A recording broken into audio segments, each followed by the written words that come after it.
I will set up the slides. Well, good afternoon, Oh, everyone. are we live? Hello. We are live, and welcome to Matrix Talk. I am Welcome. Phil I in am Langville, Tina. and And we both have the dubious honor of having had George Washington all over the place. He lived down there with Tina, but he got around a lot around up here by me. There's signs for him everywhere.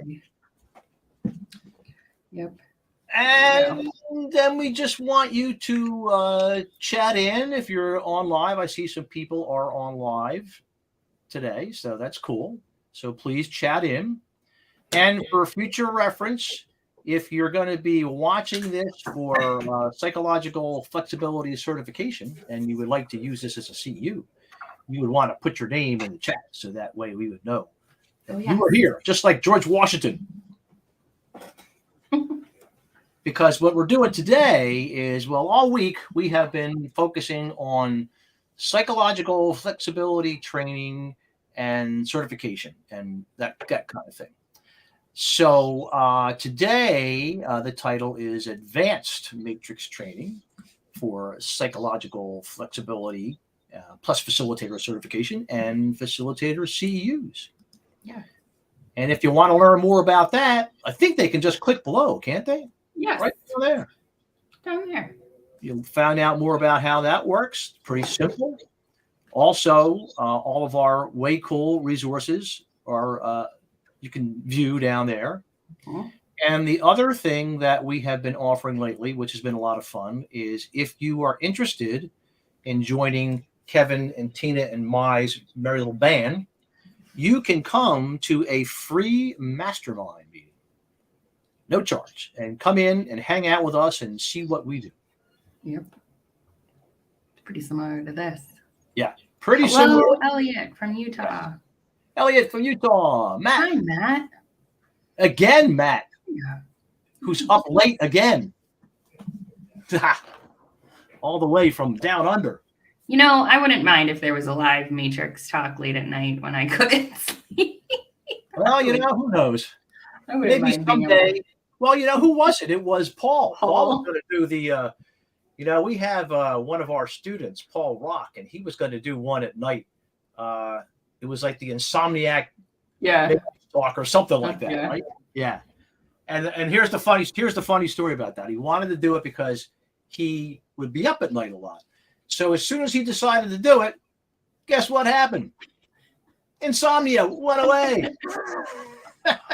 Scheduling a crowdcast is the cure for insomnia. This is powerful stuff. I can't go do that crowdcast. Hard to sleep. Yeah. It blew his whole thing that he was going to do. Totally. Yep. So also hit that follow button above so you can get notifications. Yes, please hit the follow button. And as you folks know how to do, if you're coming on, please chat in. Please chat in. Let us know where you're from. And we're going to give it maybe just one more minute, and then we'll get started. We will. Yeah. It's a holiday weekend for most people, at least people in the States that are watching from the States. And here's Ron again from Maryland. Hello, Ron. Hi, Ron. Welcome. And so I think a lot of people are maybe have begun their holiday weekend. I bet many people have. Yep. Be my guess. No, we just picked up 2 more people. This little channel is cool. This is why we wait, folks, because more times than not, people kind of show up. And why we use Crowdcast. And it's also another thing that we do that we could show you how to do if you're interested in that is how to use this particular channel called Crowdcast to get your message open, whatever it is that you would want to get on here and talk about. And near as we can tell, everybody's got something that they know that they can share with you. Yeah. Which is a lot of fun. So and the world deserves what you have. Yes, please. We want you to, if you're interested, show Just up. Back from the Jersey Shore. Oh yeah, John, very nice. Matt's in California.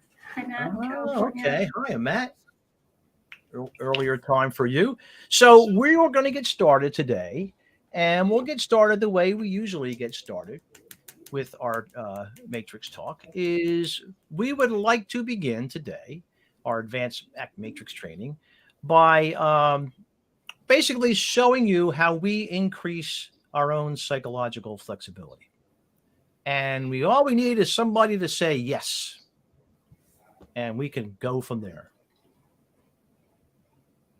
Oh, John says yes. Awesome. So you want to do it? Okay, so Tina's going to do it. Yeah. Fine. So I'm going to make you big, I think. Let's make you big. Okay. That way you don't have to, you can kind of poke around here. Wait a minute, how I got to do that? There we go. All right. You are now big. There I am. Okay. So Tina has our diagram up in front of her. And the way this thing works is we have our 5 senses at the top. And then we have our mind at the bottom. And that's the vertical line. Over to the right, we have satisfaction, which is, what you do to get satisfaction, as opposed to over there on the other side, what you do to seek relief. And then we always like to put right down there in the lower right, the first question, which is who's important? So for me, I would say my wife is important to me. And I will write down wife. And you folks can type in, right, just like that, like I did, who might be important to you.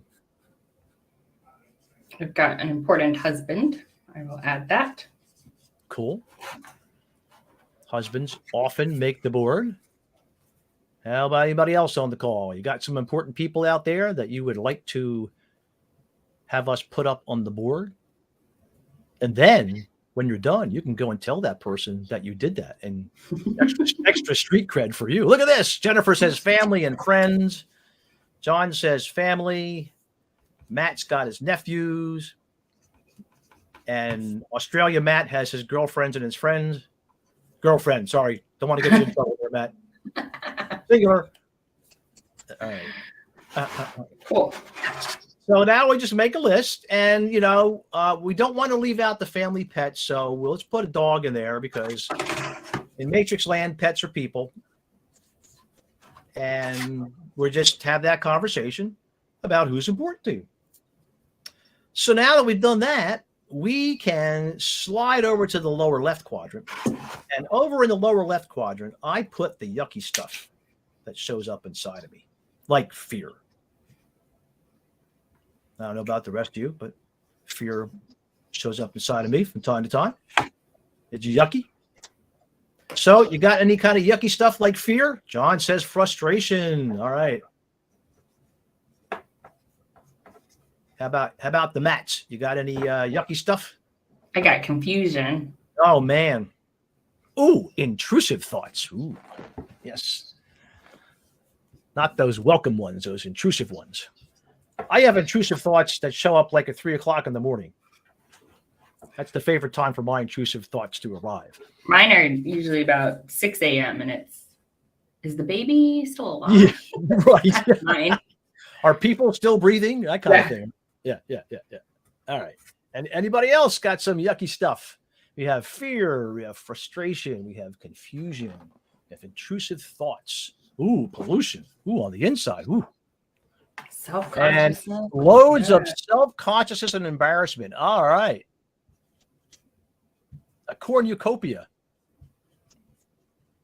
A buffet. A buffet. And we could say like self-doubt, That's something that's popular that shows up inside of people, even myself, time to time. There we go. And over there in the lower left, we're just going to plunk that yucky stuff down right in there. So the next thing we're going to do is we're going to go right up to the upper left. And now we're going into the things that we would see you do or me do that we would do to get relief from that yucky stuff. Like it shows up and you have this almost immediate urge to want to get away from it or reduce it or lessen it.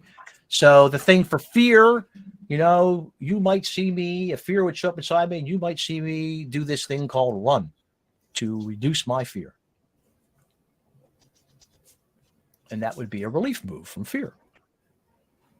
When I'm confused, I'm going to ask questions. Ask questions. Cool. There's John. There's a relief move. Give money to political candidates. Yeah, they all are showing up in my email right now, as a matter of fact, telling me that they really need my dineros. There you go. Anybody else got one? All kind of relief moves, and they're quite useful. Running to get away from fear is a very useful thing to do. Oh, jokes at my own expense. Oh, okay. There you go. There's a relief move. What else you got down there, Tina? We got intrusive thoughts. Oh, intrusive. Watch YouTube. Watch there YouTube. You go. Low-hanging fruit right there, John. Watch YouTube. We got self-consciousness and self-doubt and frustration. Oh, there you go, Matt. It's ruminating. Now, if you were doing that on the inside, what might that look like if you were doing that on the outside? See, when I think about ruminating, I would be doing like the thinker pose. I'd be like just kind of got my chin, propped up by my hand, something like that. Dissociation. Ooh, okay. Yeah, there you go. Maybe just not engaging with. Yeah, right. Just kind of staring. Staring. I make lists when I ruminate. Yeah. Buy colorful pens and notebooks. Exactly. Buy nice stuff, right? Shopping is another one. There you go. Shopping, right? People shop, right? People drink. It's a holiday weekend, so people may be engaging in some adult beverages and maybe even, just put drugs up there too. And we're not going to discriminate. Just people use drugs to get relief. You have pain, you're going to take some aspirin or Tylenol. I added my wine with wine. Wine with wine. And they're just relief moves. People do. We put them up there on the upper left. So now I go over to the upper right. And over there, I like to write down the things that I might do to achieve some satisfaction with my important people. So for my wife, she and I might just go and talk to her. But she's not here right now, so I probably would maybe text her. So text her up. And something for the husband. We're going to have dinner together. Nice. Have dinner with your loved one. Cool. We got family and friends, nephews, girlfriends. Yeah, something you might do for those family and friends and nephews, folks. Tell us. Simple, easy stuff. There you go. Plan trips. Nice, Matt. Plan a trip. Yeah, we've been talking about that. We ought to go do something in the next couple of weeks. Planning a trip. Excellent. Something John's already done it. Go to the shore with your friends, right? How about that? Yeah, over here we call it the shore, the ocean, the New Jersey side, I suppose, the California side, where the other Matt is. And we're just jotting down the things that we might do that would help us approach or achieve some satisfaction with important people. We hear the dogs like to be fed. Feed the dogs. Oh, yeah, feed those dogs. Yeah. All right. So John say, look for a positive change. So he might actually go up there and look for a positive change to move toward someone important to him. Terrific.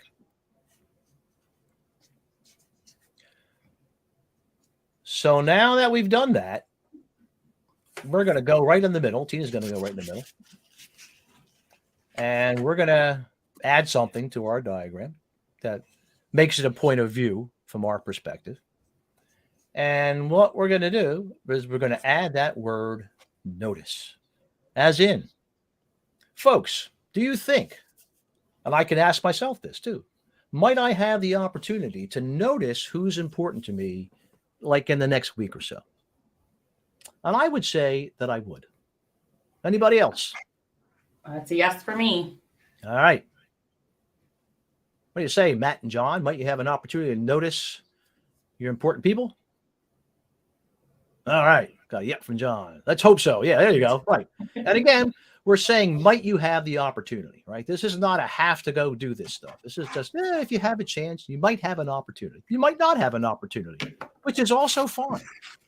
As just as well as you might have an opportunity to notice some of that yucky stuff showing up. What do you think? Might you have an opportunity to notice yucky stuff showing up? You know, when I ask this question, everybody always they start nodding their head up and down like really fast. Yeah. It's like, yeah, I think so. And you know, I love asking questions that people say yes to. It's great. It's my favorite kind of question. Yeah. And these are the best questions because nobody really Right? gets them wrong. There's no way to answer them wrong. They're great. How to recruit your own reinforcement. Ask Absolutely. questions people say yes to. It's no wonder why we feel more psychologically flexible after we do this sort of thing. But Right? anyhow, so just like we might also notice yucky stuff, we might also notice doing some relief moves. What do you think? Might you notice yourself doing relief moves? Might you notice yourself doing some satisfaction moves, you know, like in the next week or so? What would you say? I say yes.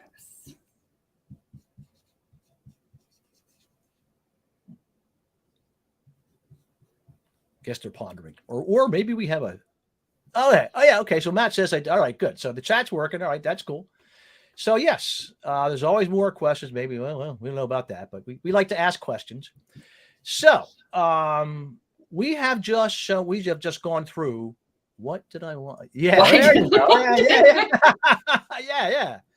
Oh, you know, Cool you go noticing. down anybody go that rabbit hole anytime they want, right? Looks like Matt noticed. He watched Yeah, the Matt show for 4 hours. Yeah, he's noticing a 4-hour time Today. delay, right? Yeah. Cool. Where That's did great. those 4 hours go? Well done, Matt. All right. So I will unfocus. I'll go back to the two of us now. Hello. And then we'll see where this thing goes. Because now we're going to get into more of what we talked about today was advanced. So at the beginning on Monday, we did beginner, which is essentially going through the 2 loops of the matrix. Yeah. So for your psychological flexibility training, we are demonstrating each day what that would look like and what that would sound like if that's something you wanted to pursue and for later on for certification. And that's important because you want to set up a context for psychological flexibility to show up. That's what we're doing here, folks. And we're doing that in a simple, easy, tight, repeatable way. So when we're looking for certification, we're looking for, a tight presentation that will bring people through the first loop and also will bring people through the second loop. Now, we're not going to jump into the second loop today, but we wanted to bring the first loop up because with any psychological flexibility training that you do, from our perspective, it's going to start by doing at least one of those loops, if not both. So if you're pressed for time, you could do the first loop. If someone's already seen it, well, okay, maybe you can now slide into the second loop, but you're going to do a loop because we want to set this context for psychological flexibility and psychological flexibility training the way that we do it from the ACT Matrix point of view. There's lots of ways to promote psychological flexibility. We are by no means saying that we have cornered the market on that.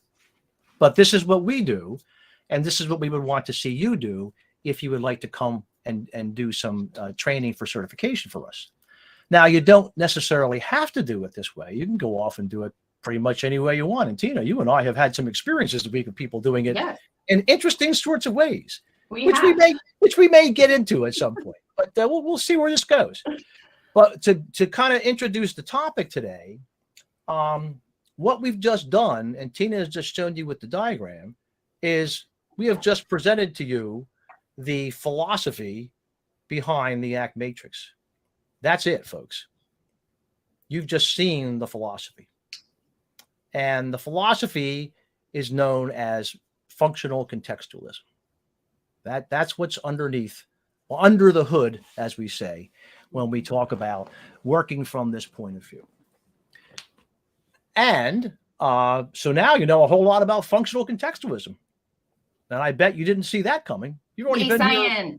You've already been here like 10, 15 minutes, and now you know a lot about functional contextualism, right? So let's bring that diagram up again, because here's what happened here. Is many moons ago, and I'll share a little Kevin story since Kevin couldn't be with us today. Kevin was pondering. He was going to do a presentation for some graduate students. And he was going to do it on functional contextualism, which happens to be the philosophical underpinnings of ACT, along with the theory, which is relational frame theory. So he was trying to come up with a way to do that. And he came up with something that was close to this diagram. Then he kind of put it away for a while, put it down. And then later on, he was reading very heavily in deep into all the ACT books, and got his hands on the Derived Relational Responding book, which is a total bear. I can attest to that. I've read it. And then that's when it came together for him, this functional contextual point of view. So, we're looking at the idea here, and what he started to realize was that, when it comes to working with people, whether you're doing coaching or counseling or any kind of like change influencing stuff, it's really going to come down to two things. It's going to come down to noticing the differences between two different types of experiences. And the first one is the context line, which is that vertical line, in noticing the difference between what's going on in your five senses experiencing, see, hear, touch, taste, smell, and also what's going on inside of you in your internal context. Otherwise, we call that your mental experiencing. And then now you can notice the difference between what's going on outside of you and what's going on inside of you. So like, for example, we're here right now if you're with me and you're watching this and you're watching this on the replay, we're having a similar five senses experiencing. Yes.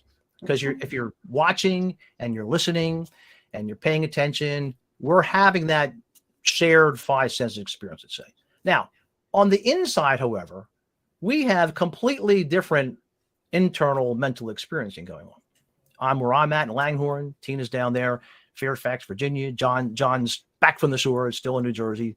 Matt's in California, and you're all having different internal experiences. But all of that is occurring kind of right now. That vertical line is your present moment awareness line, because all that is occurring right now. So that's the idea behind that vertical line. And then you go to the horizontal line. Well, folks, everything that we do in life, everything that you do, is either you're doing it to move towards something or someone who's important to you, or you're doing that thing, whatever it is, to get relief from uncomfortable stuff that shows up inside of you. Maybe sometimes outside of you too, but most of the time it's the stuff on the inside of you. So what that horizontal line is all about, it's the function line. So you put the function line and you notice the difference between how it feels to go ahead and seek satisfaction versus how it feels to go ahead and try to get some relief. Walking toward your loved one, anticipating, having a dinner together or something like that, is going to feel different than trying to get away from a truck that's just come speeding down the road, and you're not sure if it's going to stay on the road, right? That's going to feel different. So it's all going to come down to being able to notice those two types of differences, your functions of your behavior, as it were, and the context that you're in. And that's what he developed way back when. And he drew it up and he stood up, and then he went ahead and he shared it with other people. It's exactly what Kevin did. And he's been sharing it ever since. So here's something that you might not know, because what this is, folks, is an experiment. This started out as an experiment. What I just said to you is Kevin and his colleague, Gerald Hambright, who was working with him at the time. Kevin worked at the VA Center up in Hallowell, Maine, I think. Well, they were deep into ACT, and they were coming up with this idea. And Kevin's like, I wonder what would happen if we could help people notice the differences between their five senses experiencing and their mental experiencing and the functions of their behavior, satisfaction versus relief. And I wonder if that would work to increase psychological flexibility in humans. That was the question. And so far, thousands of hours and a dozen or so years later, the answer to that question, in my opinion, is yes, it does indeed help to increase psychological flexibility. And you here that are with us on the call are part of this experiment, whether you realize it or not. So every time you do the matrix either on yourself or you do the matrix with someone else, you are helping Kevin with his experiment. Let's put it that way. By noticing if that works to increase your psychological flexibility. So I think it's pretty cool. Yes. You know, it really is a pretty cool thing that Kevin came up with all those years ago. And it certainly has stood the test of time. And it's going to keep right on going as far as I can see. It still works because humans are still humaning. They're still humaning. Everybody that I know has important people in their life. Everybody I know, including my yucky stuff, right? Mm-hmm. And we all do stuff to get relief, and we all do stuff to get satisfaction. So I don't see that ending anytime soon. I really don't. Right?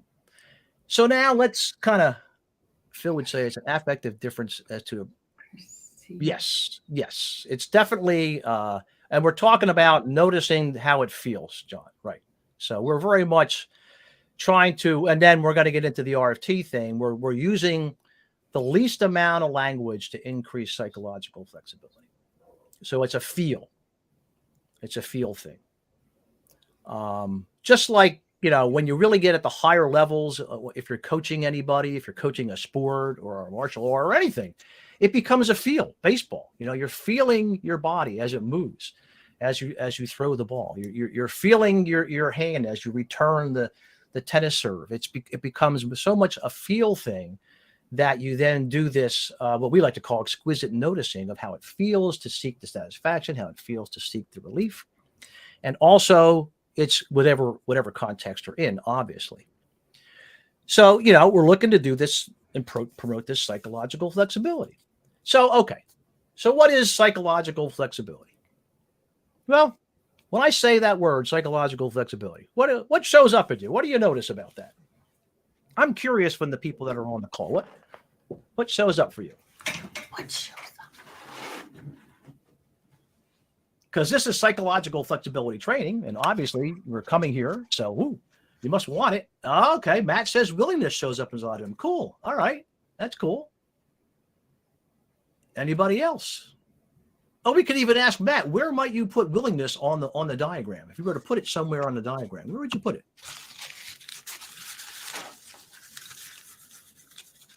Yeah, just percolate on that. John says wonder and acceptance.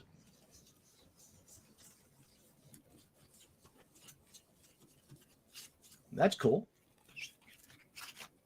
And gentlemen, you might want to just think about the board and think about where you would put that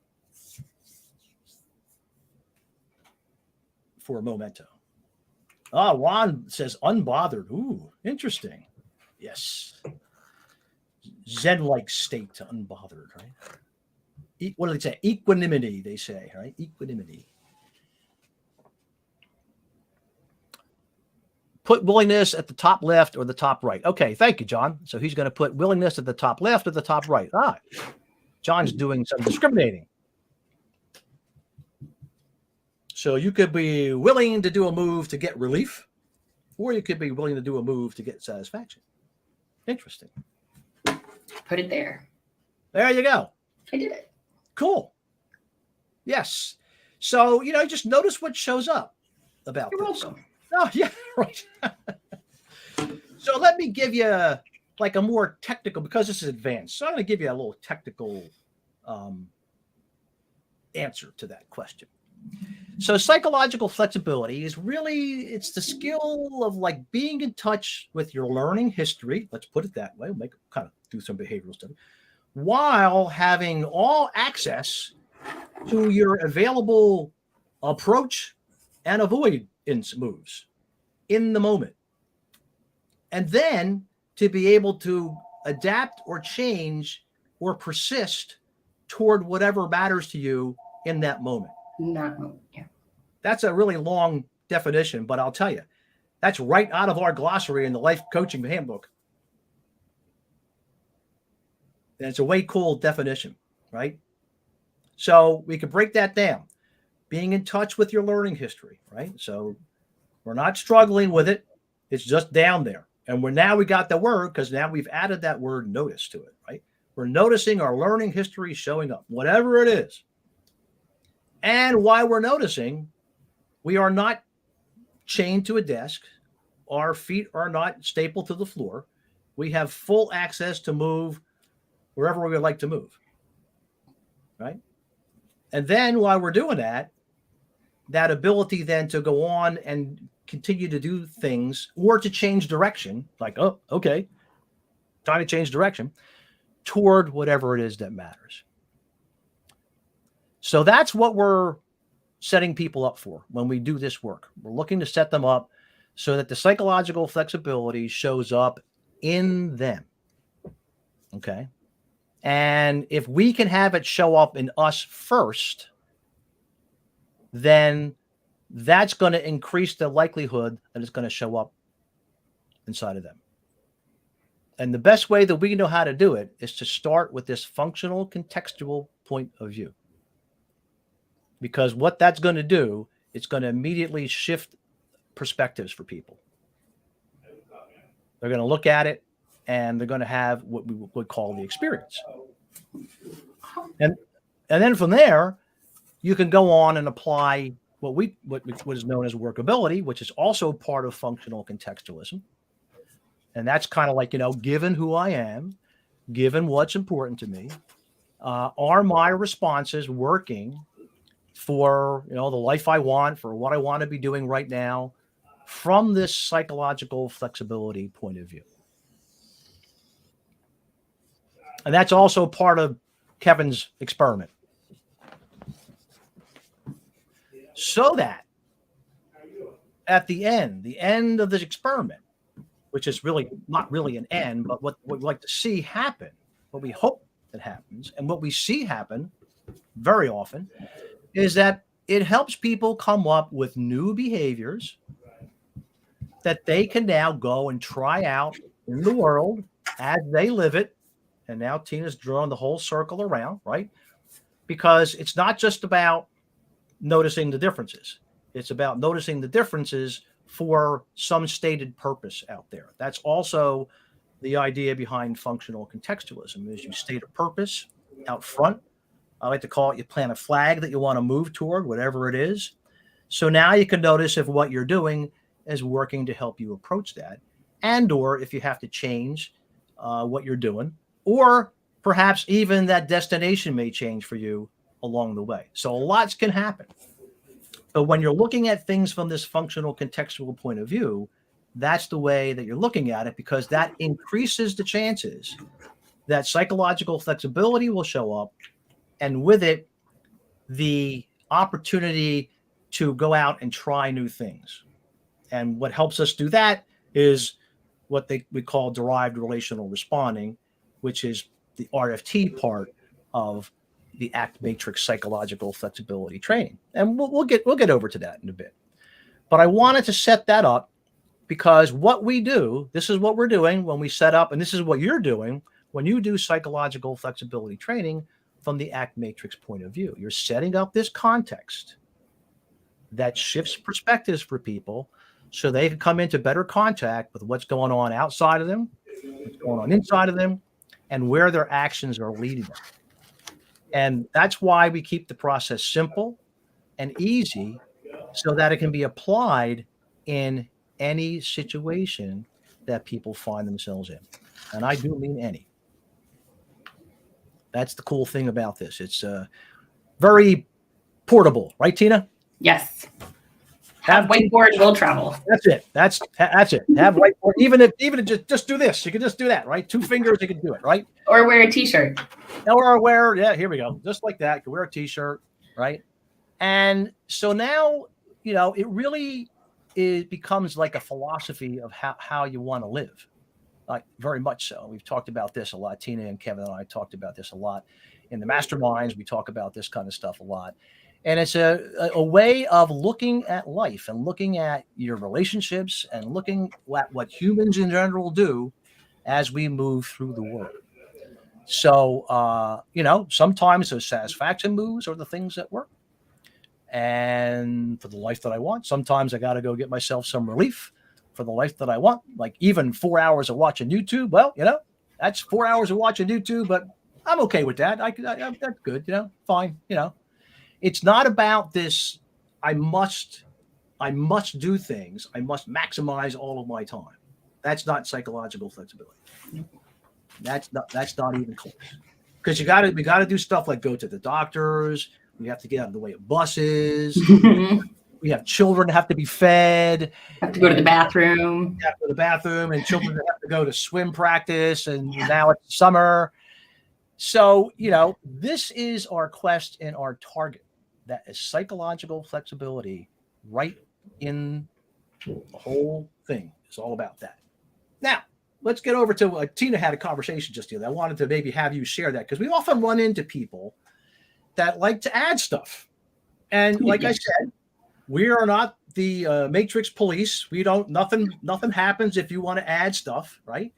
Just know that when you're adding stuff, you're actually not going to increase psychological flexibility. If anything, you are going to decrease psychological flexibility by adding stuff. And, and part of that is because the stuff that you want to add is born from your own learning history, right?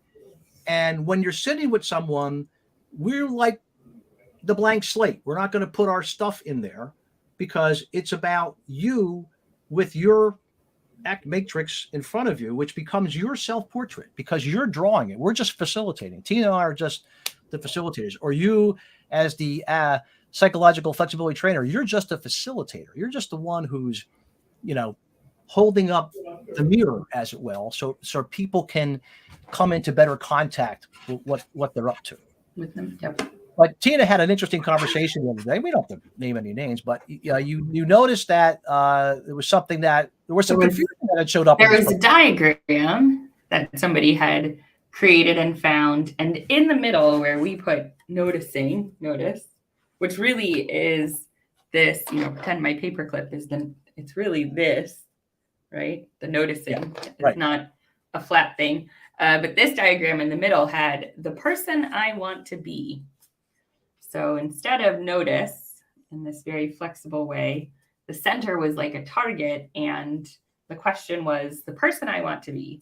And then, they had put values down here in the lower right instead of who's important. And the lower left was the common, what gets in the way of moving towards your values, not just the yucky stuff that shows up. And then the top left was, non-acceptance. That was with the top. Yep. Non-acceptance up here instead of simply relief. And then the right was committed action. Yes. And it had ACT matrix right at the top. So it was being, sold actually as the ACT matrix. But the center said the person I want to be, as opposed to just simply noticing. And the point is that person was talking to Tina because she was confused. Yeah. That's a very confusing diagram to be using from our perspective. Yes. There was a lot more to it than simply 5 senses mind, satisfaction, relief, notice. And there was something that was running through the whole thing. And I'm wondering if anybody can pick up on how that might feel if you're looking at that diagram. Yeah. Oh, if I put this here, let's do it. Yeah. If you're looking at the diagram as Tina's, and the person I want to be is, and let's just go with that one. The person I want to be. Yeah, that's it. Right, let's get rid of all this flexibility. Yeah. You're looking at that. And now what starts showing up inside of you? You look at the diagram and you have the person I want to be in the middle of that matrix.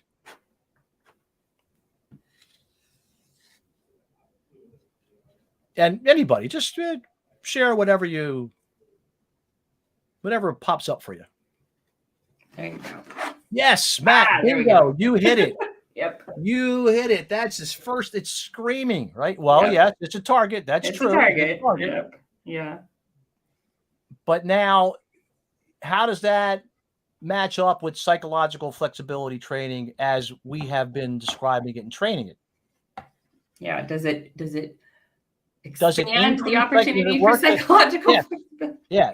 Well, John, Yeah. it's right. It's you want to flex people up, as I say, right? So if the first thing they see is the person I want to be, just like you said, Matt, self-judgment is going to be right there.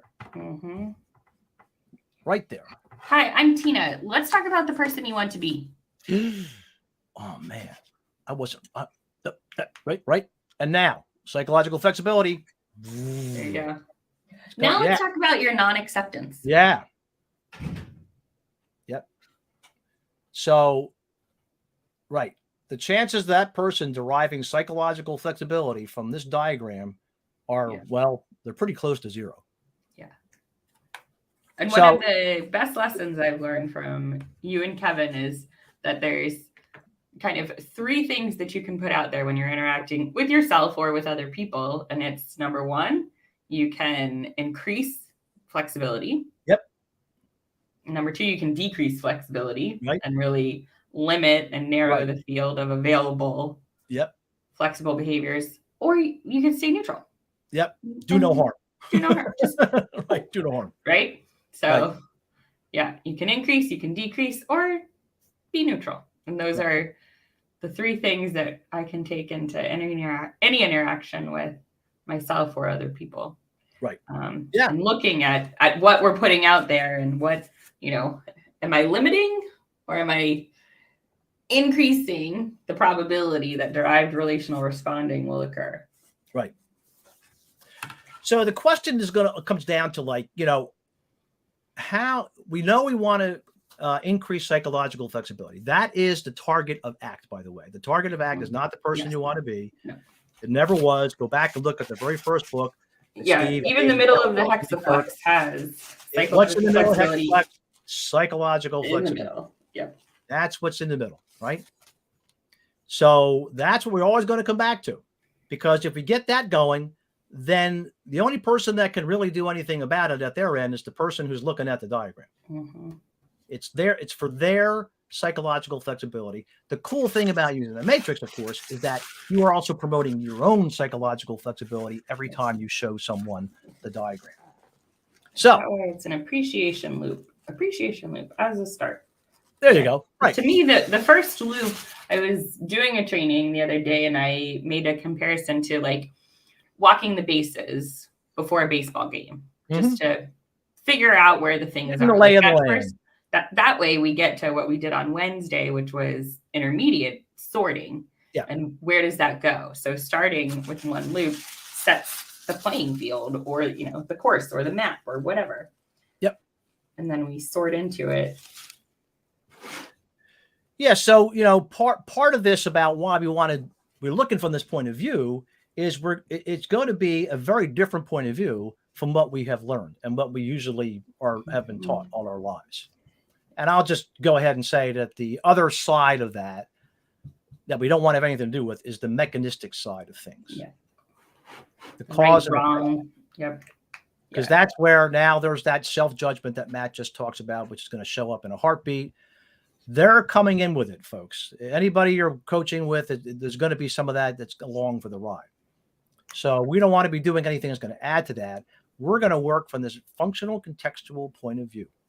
And then we go on the questions. Each question that we ask is designed specifically to increase psychological flexibility. So listen, who's important to you? When I ask you that, what shows up inside of you? Warm fuzzies. I usually feel pretty good about that, right? As my daughter, when she was 3, she would say, "Mommy, ask me about myself."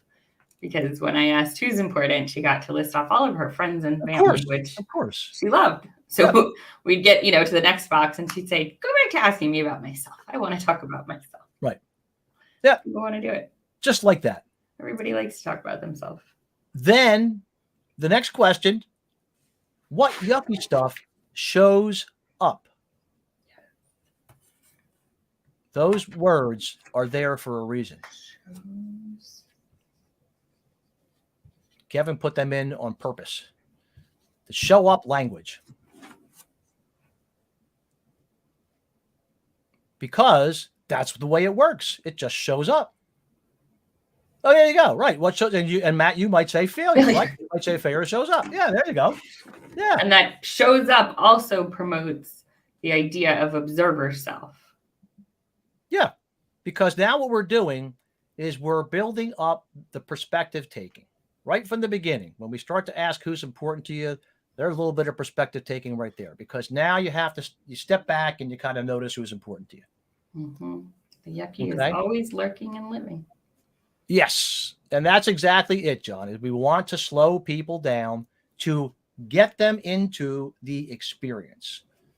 The very first book that was written right on the front says an experiential approach to change, not a language-based approach to change, an experience. Mm-hmm. This is behavior analytic at its very roots. We're looking at helping people to lift up their eyes and get in the game of whatever it is they want to be doing, up their game if you're coaching, and get out there and try some stuff out. So we want to have that up and running as quickly as we can. But we're doing it in a very slow, easy, if you notice, it's an easy pace. It's a relaxed pace. We're not necessarily trying to get anywhere. Hey, what yucky stuff shows up for you? For me, it's fear. Now you're naming it. And not only are you naming it, you're getting it up on the board. More perspective taking. From an ACT point of view, diffusion. The whole diagram is diffusion, but we're beginning to do this diffusion stuff. There it is. There's my failure up on the board. There's my anger. I'm looking at it. And now we've got more perspective taking, more flexibility. What do I do to get relief? Well, boy, we all do stuff to get relief. I'm going to run. I may take some aspirin. I'm going to cry. Might cry. Might go hide. There's no judgment here. This is just the normal stuff that everybody does that can be highly useful. So now, and without judgment, just simply, right? Yeah. Not what gets in the way. No, just what shows functional up. Contextual is not about good and bad or right and wrong. It's about stimuli and an environment. Stimuli and is it working? Is it working for my stated purposes? That's it, right? And then we get over to the satisfaction moves.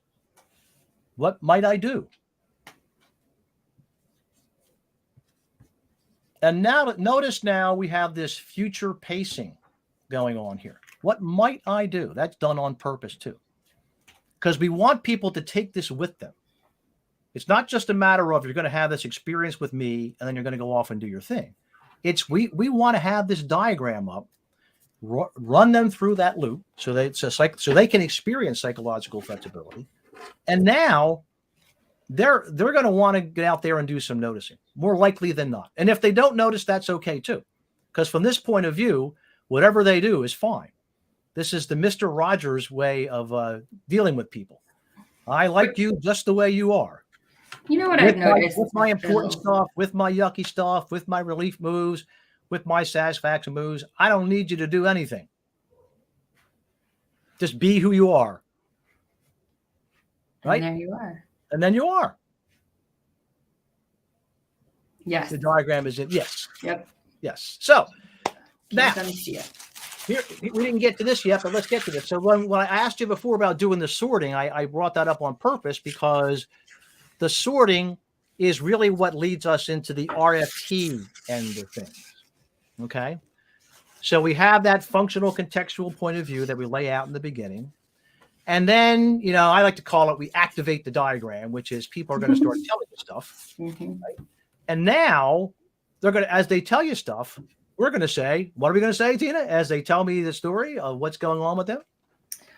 And where would you put that on There you your go. matrix? Just like that. We're going to take those words that they're saying and we're going to invite them to sort them into the diagram. Furthering, promoting perspective taking, psychological flexibility, and the building up of the observer self over time, right? And that's directly related to the theory of language and cognition that ACT in the Matrix is based on. Because simply put, where we get stuck is we get stuck on language. And that's what the RFT people were looking at. The question was, how is it, or why is it, or whatever way you want to put it, that a person would kill themselves to get away from the thoughts in their head? That was the question that they started out with. How do we get so stuck in our minds that we end our own lives? And the answer is language. Mm-hmm. That we can get stuck on the words in our head and the stories that we tell ourselves, so much so that they come to represent and stand in for reality. Mental experiencing comes to stand in for 5 sense experiencing. So Phil, there was a question about using who's important versus what's important. Oh, yeah. You want to talk about that? Oh, okay. Well, that's a popular question that we get quite a bit. And and the way I answer is this. Well, here's why we start out with who. Who is a concrete referent. I'll go techie a little bit. It's you can see, hear, touch, taste, and smell a who. And once you start doing that, now you've got something to reference that's not language based. You just bring it up. There it is. There's your important person. They're showing up in your mind, right? Once we start talking about what, we're getting dangerously close to some other things that start to drive people. Well, now, if you looked at that line, if you looked at that vertical line in the matrix, once we start talking about what's, where do people's attention start to go? And we start asking about what's important to them. And I'll tell you, one of the things that used to always happen was people go, I don't know what's important to me. Mm-hmm. I don't know. And then, I guess I should have something important to me. What if nothing's important to me? Ooh, that sounds like self-judgment. And there's a Matt self-judgment showing back up again, right? So that's really what we're up to when we're doing the who and we're not doing the what, because that's really, the who is what it's all about. At the end of the day, what you're doing, what I'm doing, what everybody's doing, we're doing it for your important people, even if it's just for yourself. Like I've worked with a lot of teens in my day, and the first thing they say is me. Like, there you go. Cool. You're important to you. Cool. That's great that you know that. And to add, in the life coaching protocol and the workbook, it does have life purpose written down there in the lower right. Right. That is a question that we will ask. Mm-hmm. And that's more of a contemplative question in the sense of what might be your life purpose. It's not asked so that they can answer it. It's just something for them to kind of ponder and reflect on. Because from the coaching perspective, if you're doing coaching, they're coming in to up their game. So they're already coming in with some type of agenda. They're not wanting anything fixed. And we don't fix anybody anyhow, because that's not what the ACT matrix is about. That's the other mechanistic way of things. Something's broken. We're going to take this cog out and put this brand new shiny cog in. I don't have any cogs. You don't have any cogs. If somebody has a cog and they can do that, I'm going to go run into them and get some cogs for myself. But as far as I know, they don't exist. And Steve Hayes will and has said, and you can find videos of him saying that ACT and psychological flexibility is not about getting rid of something or changing something or fixing something before you can go live the life you live. Right. It's going to live your life with everything. With all the stuff. With it all. So the whole diagram is acceptance when you think about it. You accept your yucky stuff. You accept your relief moves. You accept your satisfaction moves. You accept who and what's important to you. Yeah. That's what we're really looking at. And just, you're in there and you're in the moment and you're having that moment where you're just looking at it and say, yep, this is the way that it is. But now we get back to the language. The language is the trap because it can help you move forward or it can get you horribly stuck. Mhm. And we use that word sticky a lot in ACT matrix terms. And in ACT, they'll talk about it more like fusion, like language gets fused onto experience. It's supposed to, you know, That's- like I'm pretty fused on Phil. I'm sure Tina's pretty fused on Tina. Yeah. I'm not gonna When let somebody that one says go. Probably. Phil, I don't even know if I hear the word Phil, my head's gonna go, Yeah. someone's talking about me, right? Yeah. So it's supposed to do that. That's what language's job is because if we didn't have any fusion, we wouldn't be able to talk about anything. We'd just be people would be shouting out gibberish. So Right. language gives us meaning, but then it also at the same time restricts your behavior. It does two things. It narrows your behavioral repertoire. For example, a great way to narrow my behavioral repertoire is for me to just look at somebody and say, I can't. I have just narrowed my behavioral repertoire down to right. Or No. your kids that say no to you, right? Right.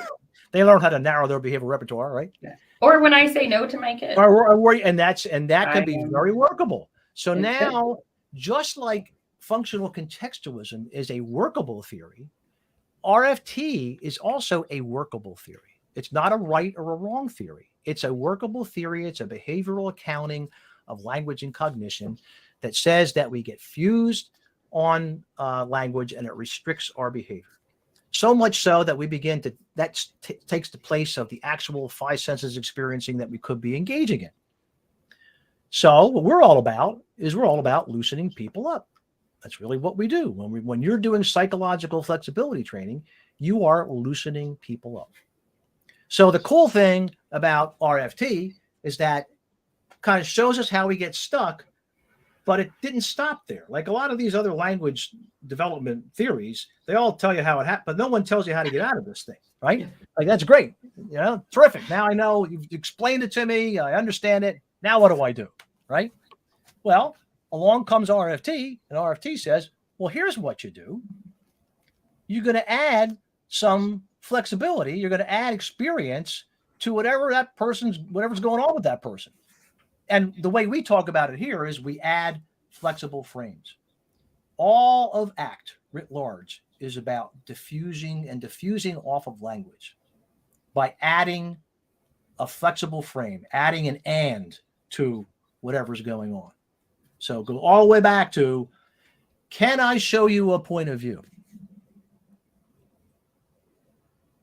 Pause. I just added a flexible frame. Let me show you this diagram. Who is important to you? Boom. I've added another flexible frame. What yucky stuff shows up? Boom. That's a big flexible frame, folks. I've been doing this for years, and I can tell you, I've worked with some pretty persnickety people, and especially teens in my day that wouldn't admit to doing anything. But when you ask them the question that way, they start telling you about their yucky stuff. It's amazing. Why?